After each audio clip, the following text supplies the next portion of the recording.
Radyo Pilipinas, Radyo Publiko. Radyo Pilipinas, Radyo Publiko.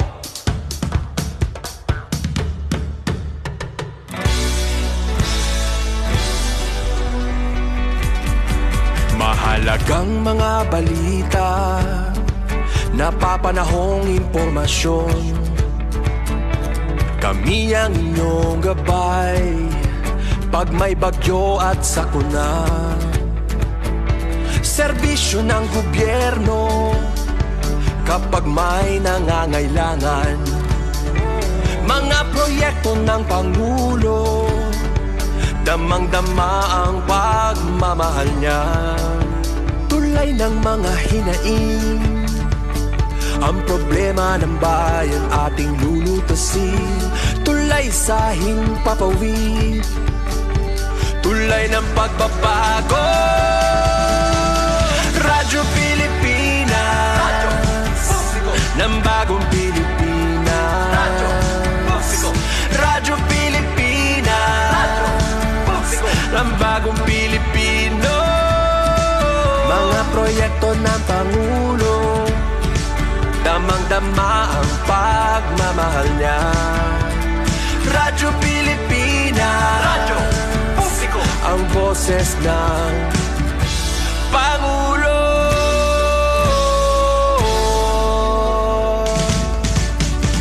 Karamay nyo kami, kahit malayo man kami nakakarating. OFW magsasaka, buhay ay iba't iba, san mang lugar ng bansa natin. Tulay ng mga hinaing, ang problema ng bayan ating lulutasin. Tulay sa himpapawid, tulay ng pagbabago.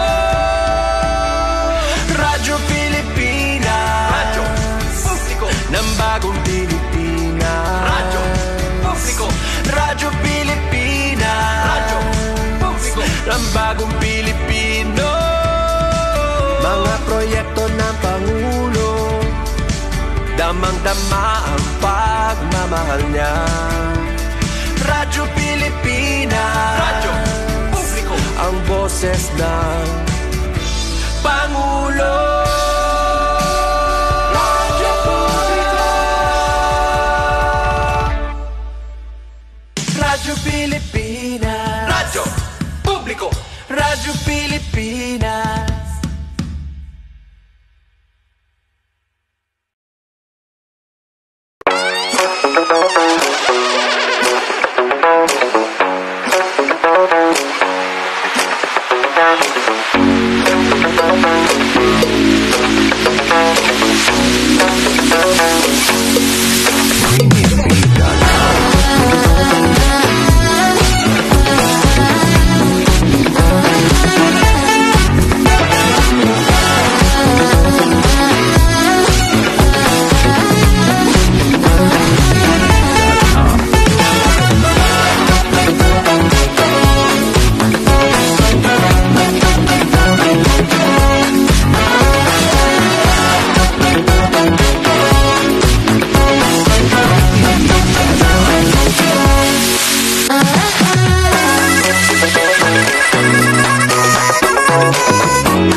Yes, may ganamayang hapon ka na itong tananog. Welcome to sa ito panaguban sa Tutulomanong Tambayan sa Radyo Pilipinas. Kapan niyo Armando Feniquito mga igala. Yes, mga igala. Kamusta?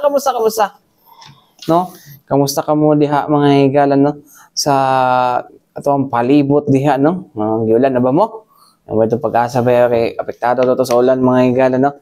Pero amo daw isolated ba? Kaya ingon sila, apektado ang Dibok Davao region. Asa po kayo dapat sa Davao region po, no? So wala may specific na gingan ng pag-asa mga igala. Pero ingat-ingat lang ta mga igala kung giulan na mo diya, no? Especially sa mga lugar na kung asa, ka ng kusog ang ulan mga igala, no? Or na kusog ang ulan, no? Ikuha na lang ninyo, no? Tawagan ni ka ng, pag naimingon o evacuated mo, no? Especially sa Davao City mga igala, kanabit ay ordinansa ba yung mga igala na kung ano,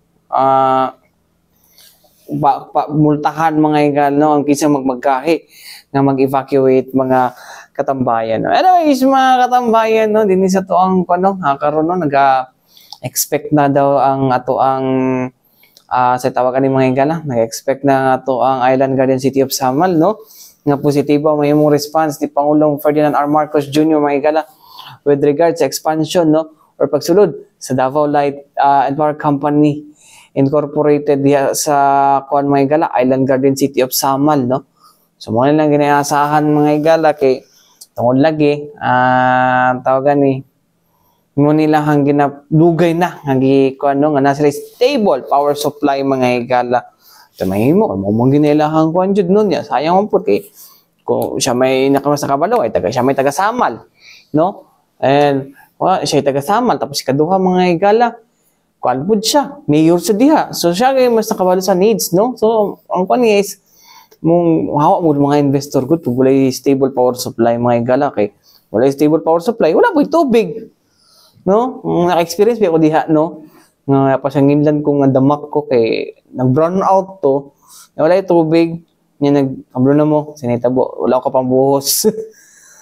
Oh, so mo na dahilan dira mga higala sa igakos mga higala no. So sayang man god kung dili na makuan kung dili na to na ma-maintain ang ilahang kuan manghawa gid sayang na bi development ba samot pa musulod na karon ng mga investors tungod sa kuan mga higala tawagan ni Samal Island Davao Connector Bridge Project mga higala. Sayang no. So stable power supply ra gid ang kinahanglan. Anyways mga higala lang so mo panawagan mga higala ato paminawan nato ang interview kang Island Garden City of Samal Davao del Norte Mayor Al David Uy paminawan nato. Possible makasulod na ang Davao Light and Power Company this week. So can you elaborate on that? Actually, yung House Bill, I think it was, I have a copy. It was received already at Malacanang last March 6. So it's a local bill. So I think 30 days yung ano niya. Enrolled din na siya, sir. Yes, nasa Malacanang na talaga. So 30 days for the President to take action. So unless i-veto ho ng Presidente, so kung wala pong action yung presidente lapse into law siya. Ngayong April 6. So basically for this week, what are they going to do kung makasulod na yun ang Davao Light? Well, siguro ay baka mag-survey again sila kasi the last time they did a survey was 2012. Kasi titingnan nila yung mga asset lahat. So I think I'm assuming na baka they will do the same also. Have you talked with the LPCC representative?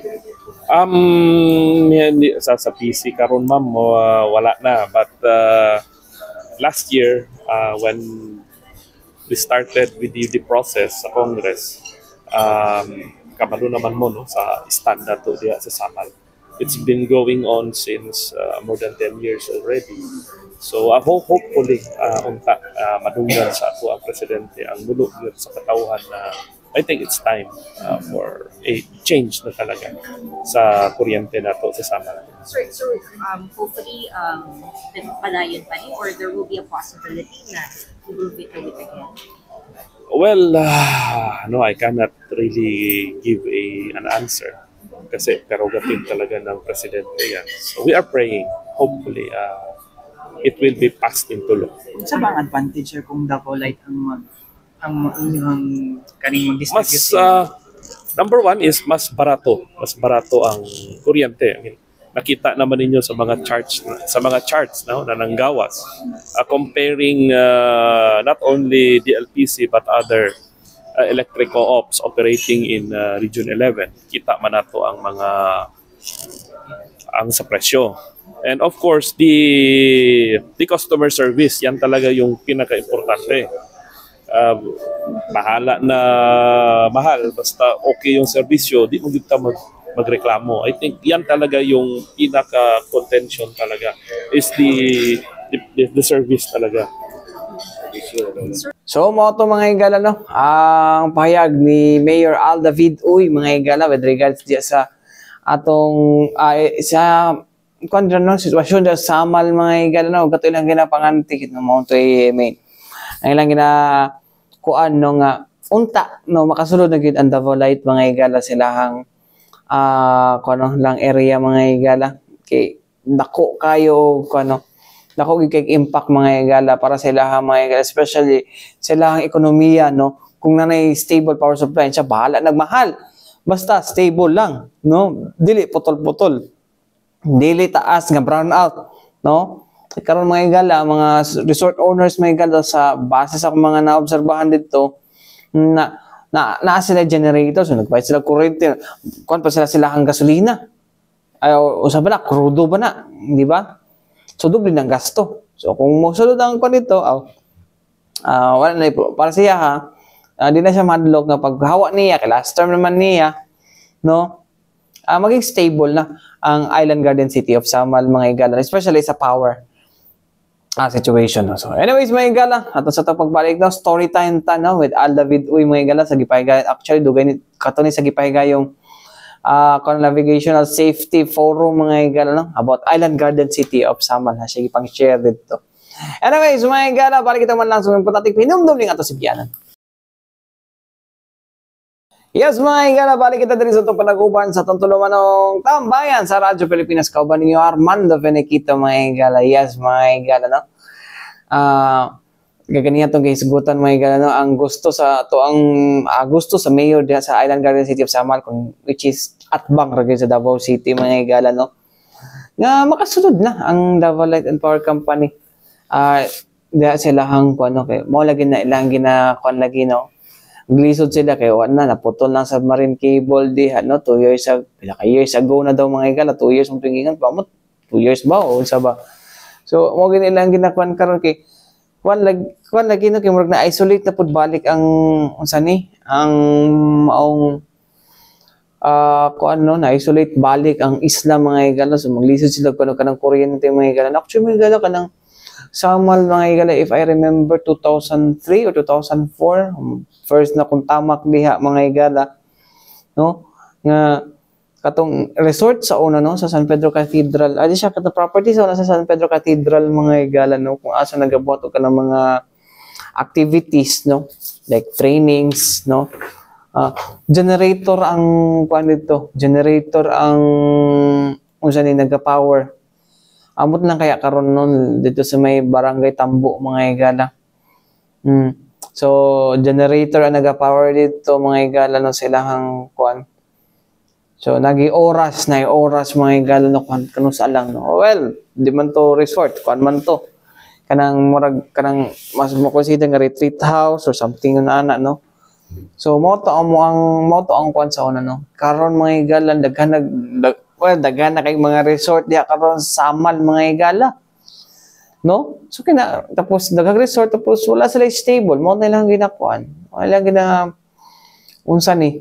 Mo ni ang ilang ginakuan karon nung unta mo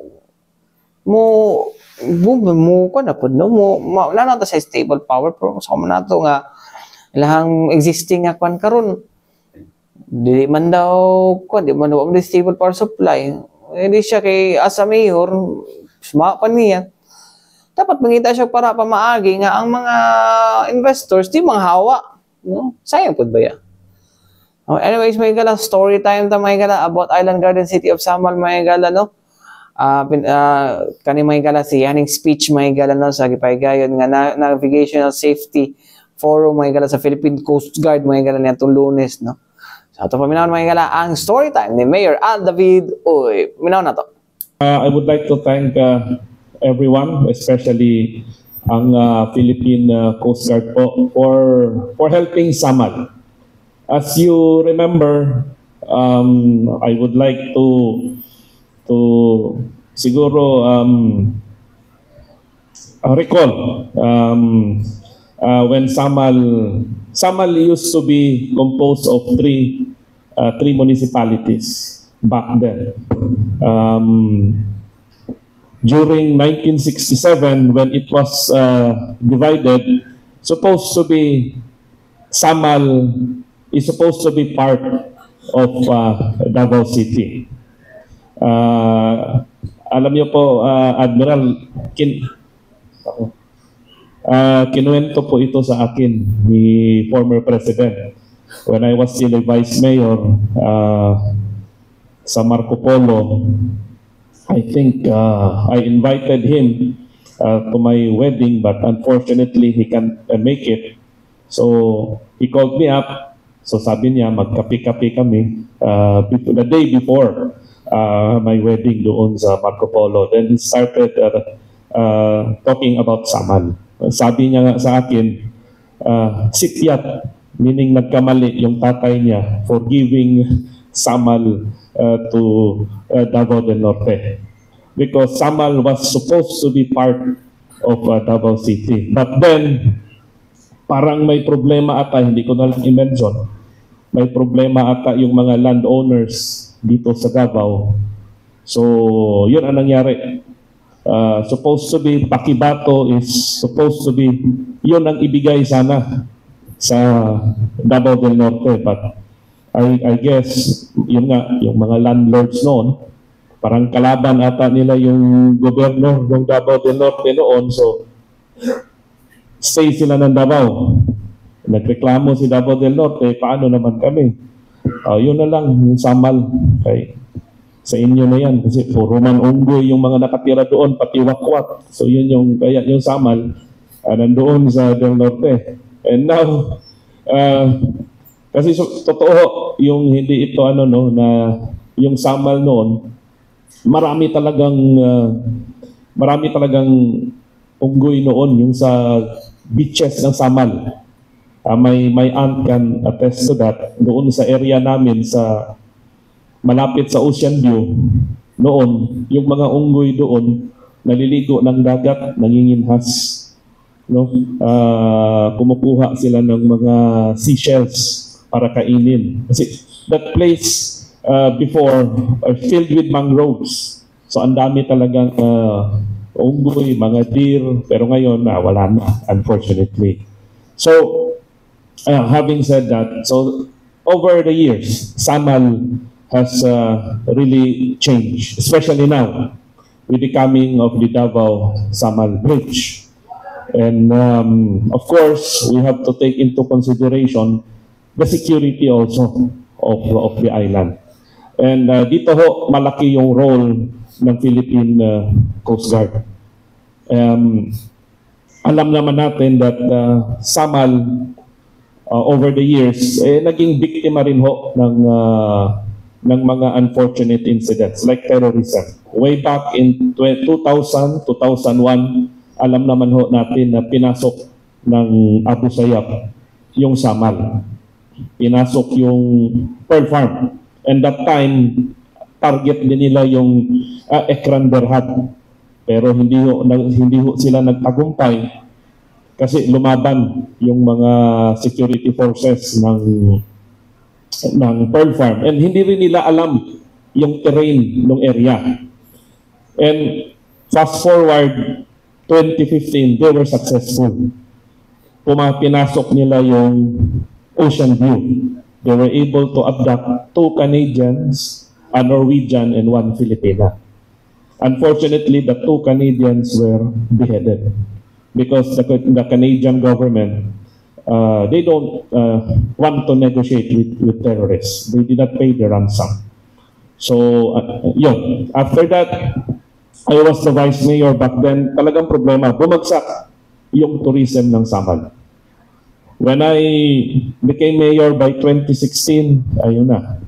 Isa sa mga ginawa ho natin is nakipag-partners ho tayo sa mga law enforcement agencies, sa armed forces of the Philippines. Kasama na ho ang Philippine Coast Guard dyan. So ngayon, malaki na ho ang ipinagbago. And marami na ho ang tumulong sa Samal. Not only the Coast Guard, but the police, the tourist police is already there, the Philippine Navy. May partnership na rin tayo with the Philippine Air Force. So lahat po, kasi kailangan ho talagang bantayan. Kasi especially at the back part of Samal. And I'm happy na meron na tayong Coast Guard Detachment sa likod, Barangay Tagpupungan, facing Oriental and Davao de Oro. Kasi dyan ho madalas dumadaan yung mga ano natin, yung mga aktor, yung mga terrorists dyan banda. And during the 1980s, yung mga pirata dyan din bumababa. No, dyan din bumababa. May mga kwentuhan nga na pag bumaba yung mga pirata dyan, Tagpupungan, Ondanao area, mag-R&R muna sila doon. Kasi yung police na nasa Peña Plata would take isang araw para makapunta doon. So, ganun ho yung situation doon. But now, hindi na po. Since meron na hong mga nakabantay together with the task force Samal. And also, the city invested in equipments like CCTVs, radio towers, kasi problema rin ho sa Samal ngayon. The internet connection because of the unreliability of our power. Hindi ho maganda yung service ng current electric cooperative natin dyan. Yun ang isang nag-hamper sa amin. Especially when the Abu Sayyaf entered during 2015. Walang cell site yung area na yon, yung Ocean View. So it's very hard for us to communicate. That's why we invested in radio towers, pati sa likod. Especially in Talikod, no? Kasi may mga known areas talaga doon na pag may mga pumapasok, may area kasi dyan sa Talikod, alam niya ni Ensign Basit, dyan muna sila magsistay before they go to the main island. So, again, kahit na ho na may mga nilagay na tayong mga infrastructure, added personnel, but we need to be vigilant also. Kasi alam naman natin, yung mga terorista, isang ano lang yan, isang swerte lang yan sa kanila. No? Pag nakapasok sila, pakay na tayo. So, again, I made mention of the bridge. So that would really change the landscape of Samal. And right now, I'm sure Engineer Tulaylay will give us an update as to the progress of the Davao Samal Bridge. And also, we are also hoping that by first week of April, sana ho makapasok na yung Davao Light sa Samal. Kasi yan talaga yung inaantay namin. Hopefully, the President would sign the bill. The last time he vetoed it. So hopefully, this time around, he will finally sign it. For that will really help in the development of the island. Kasi po, sa Samal, pag walang kuryente, walang tubig. Walang tubig, wala ring internet. So, just imagine, kung ikaw, turista, papasok ka dyan, talagang malaki ang problema. Alam ng mga tourism stakeholders natin yan. And again, the commitment and the support of the Island Guardian City of Samal will always be there. And I would like to thank again the Coast Guard. Kahapon may incident ho na nag-capsize yung boat. Pero hindi na, labas na ho sa AOR namin, pero mabilis ho ang pag-responde ng Philippine Coast Guard and tumulong din yung mga personahe natin sa Samal. Especially now that the traffic along the Davao Gulf is really increasing. And not to mention, may mga pumapasok na mga smugglers, yung mga nagsusmuggle ng mga sigarilyo. And very active ho ang ating Coast Guard and ang ating Philippine Navy in intercepting those said illegal shipments. And hopefully, we will continue this partnership, especially the training of our responders in times of disaster. It was mentioned a while ago of the said oil tanker na bumangga sa bridge. Actually, yan din ho ang isa sa mga kinakatakutan namin kung God forbid there would be a massive oil spill. So just imagine the destruction it will give Samal. But I think every year may ginagawa tayong SIMEX with the PCG, with our personnel on how to mitigate and respond to an incident. No, God forbid, sana hindi mangyari sa Samal like an oil spill. Kasi alam naman natin talagang yung harap ng Samal, halos lahat dyan, puro oil depot lahat yan. So yan talaga ang kinakatakutan namin. And of course, the garbage coming from the mainland. So yan din yung isa sa mga problema namin sa Samal. Every time malakas ang ulan, yung basura sa mainland, papunta lahat sa Samal yan.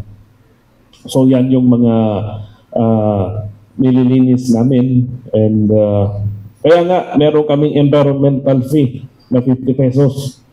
So isa yan sa reason. I will explain, no? Kasi sa Samal, gumawa ho kami ng sanitary landfill for that. 15-20 years ang lifespan ng aming sanitary landfill. Hindi lang siya basta-basta ang sanitary landfill, meron ho kaming inilalagay na plastic lining sa ilalim. Kasi ang Samal ho, unlike the mainland, wala ho kaming natural, mga natural filters.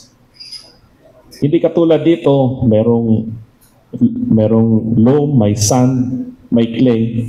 So those are the natural filters. If ever mag-sip yung sabaw ng basura. Sa Samal ho, wala ho kaming ganung mga layers. It's all limestone. Once the garbage, yung leachate, magsisip out, diretso ho yan sa groundwater namin, where we get our drinking water. So that is the reason. Magasto ho talaga. That is the reason that is also one of the reasons we are imposing the said fees. And of course, we have a ongoing reforestation program in the island, including our mangrove areas. So yan ho yung mga ginagawa natin. And hopefully, the Philippine Coast Guard will also help us in preserving and protecting the environment in the island garden city of Samal. So lastly, sir, ladies and gentlemen, I would really like to thank everyone for giving me this opportunity to speak on behalf of the people of Samal. And we really do appreciate the efforts that we are doing and you will be doing in the future to help preserve the beauty of the island garden city of Samal, especially with the influx of development.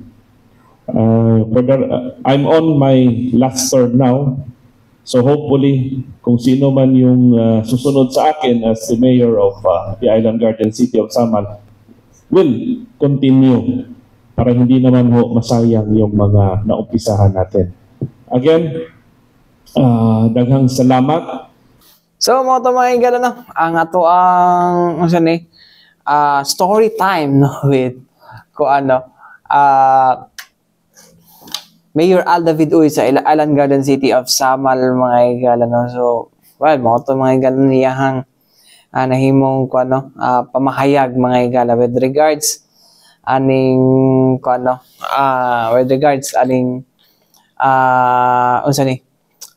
ilahang kaagi sa Samal ug unsa yang gusto ug unsa yang vision about Samal mga. Anyways mga igala, diretso ta mga igala no kay tungod ang Davao Light and Power Company mga igala no, dunay pahigayon nga power interruption karong Biyernes mga igala nga makaapekto no sa downtown Davao City may March 28 na tungod sa necessary tungod sa kaning pagpuli o kaning mga posted ya sa Arcastillo mga higala. Para malikayan mga higala ang taas nga power interruption mga higala, ang loads gikan sa affected lines mga higala matransfer sa dool na substation mga higala sulod sa 45 minutes mga higala. Anytime between 12 midnight to 1 a.m. mga higala, no? Samtang ang normalization o ang pagbalik sa mga loads mga higala sa normal setup mga higala, no? Dagan diya po ni 45 minutes anytime between 8 a.m. to 9 a.m. mga higala, no? Specifically mga higala, ang apektado mga higala, Barangay Lapu-Lapu, Barangay Centro Extension, Davao Firefighters, Arcastillo, Alumina Industries, Agdao Flyover, Gutamco, gikan sa corner Himpisaw Street o gikan sa street o ang Ramon Magsaysay Avenue padulong sa Leon Garcia Street mga higala, no? As in connection mga higala sa in connection ini mga higala na doon na usay 8-hour power interruption mga higala nga ipaygan gikan 12 midnight mga higala padulong alas 8 sa buntag mga higala mga apekto sa mga customers gikan sa corner Arcastillo Street padulong sa Mats College daw ang mga dugol na area mga higala. So alang sa mga higala, no, mga lugar na wala na ko nabanggit mga higala o wala po nahulog sa oras ang ilahang power interruption, pwede mo tawag no silang 24/7 contact service nga 082-229-3572 para sa Davao City mga higala, 084-655-3572 alang sa Panabo branch 0919-056-3572 no, para katulagi ato mga power interruption na wala na ako nabanggit na power interruption nga wala na ako nabanggit o wala na hulog sa maong oras mga higala. Anyways mga higala, mga tayo kong oras ang ngalan sa Tibuok Persa sa DXRP Radyo Pilipinas, Radyo Publiko Davao mga higala. Ako yung nakauban Armando Feniquito para sa tambayan sa Radyo Pilipinas. Hanto sunod na usab dagang salamat o mayong adlaw mo sunod na ang Balitang Pambansa.